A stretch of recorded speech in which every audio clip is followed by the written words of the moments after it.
Hi again everyone, and Happy New Year! I'm Jessica Hunter, owner of Focus Fit and a fitness instructor at the UHealth Fitness and Wellness Center at the University of Miami Miller School of Medicine. On Thursdays at 12:15 p.m., I teach a body sculpt class that focuses on the principles of progression. Every 8 weeks, we do the same series of exercises and increase the weight as we go so we can really maximize strength gains. In order to help my participants be more prepared for the workouts, I've decided to create these workout videos.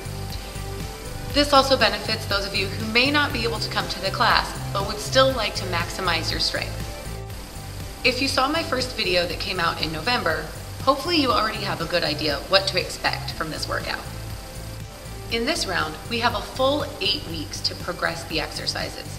We will begin, as usual, with 2 to 3 sets of 20 repetitions, and every 2 weeks increase the weight, decrease the repetitions, and end up in the last 2 weeks with 5 to 8 reps for 3 to 4 sets.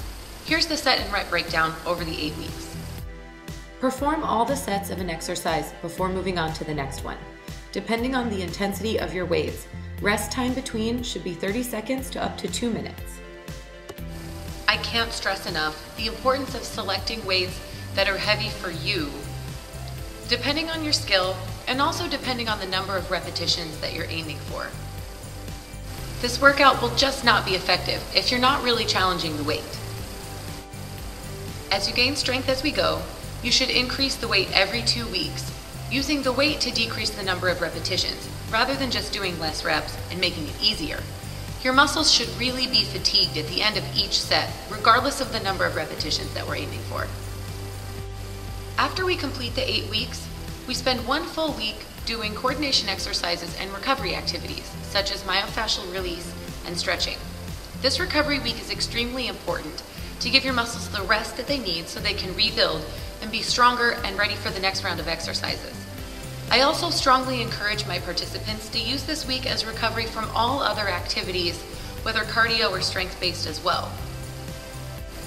Because you may be using pretty heavy weights, this workout is actually best done in a gym.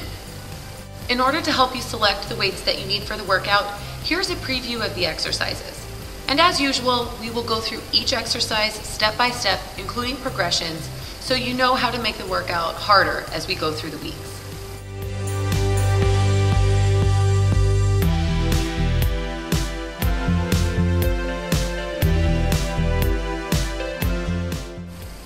One of the most important components of the workout is the warm-up.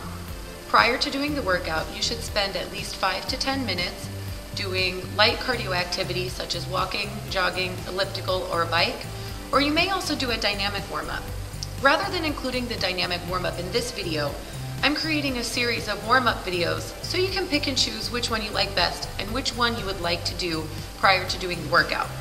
So just look for my YouTube channel to find the warm-up workouts to choose from. You will need a stability ball, and be sure to check the size that you need based on your height. An adjustable height step, a mat, a set of medium weights for upper body, a set of medium weights for lower body, and a set of medium light weights for upper body. The first exercise is a sit-stand squat. Adjust the bench so that you can go very, very deep into the knee and hip bend while keeping your back straight. As you come down, touch your rear end to the bench and come all the way back up to standing. The easiest way to increase the intensity of this exercise is to increase the weights that you use.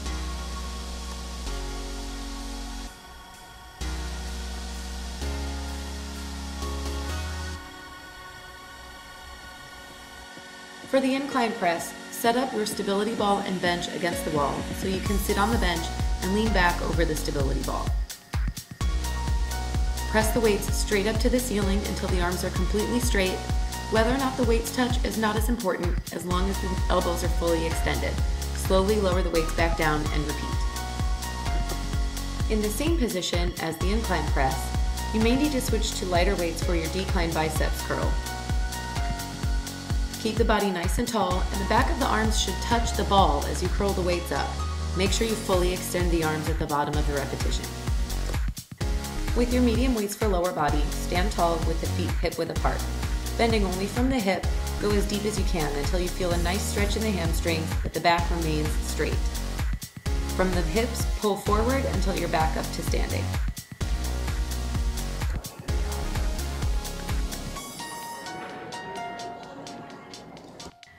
On the bench, find your 5 points of contact with your head, shoulders, and hips on the bench and both feet flat on the floor. Hold your medium weight directly over your head with both hands and slowly lower straight over your head with the arms straight. As you can see, your back will arch slightly, but keep the abs contracted to minimize the amount of lower back arching that occurs in this exercise.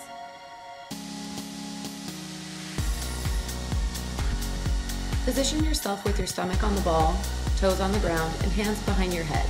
Allow your body to round over the ball and extend back up as high as you can. You might find that you can't go as high as you think you should.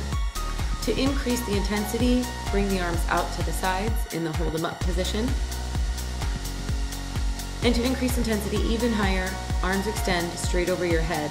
The upper arms stay next to the ear and the body rounds over the ball as you come down, extending up as high as you can on the way up. Lie flat on the mat with your knees and hips bent and your heels on the ball. Drive both heels into the ball to lift the hips straight up. Slightly arch through the lower back as well. As you come down, be sure to control, lightly tap the hips down before you go into your next repetition. To increase the intensity, as the hips lift, you extend the knees out, bend the knees back in, and then set it down. This exercise happens in 4 distinct movements. To increase the intensity yet again, all you need to do is lift one leg off the ball and then go back to the simple bridge without extending the knee. So again, you lift as high as you can, lower all the way back down, tap the ground, and then come back up.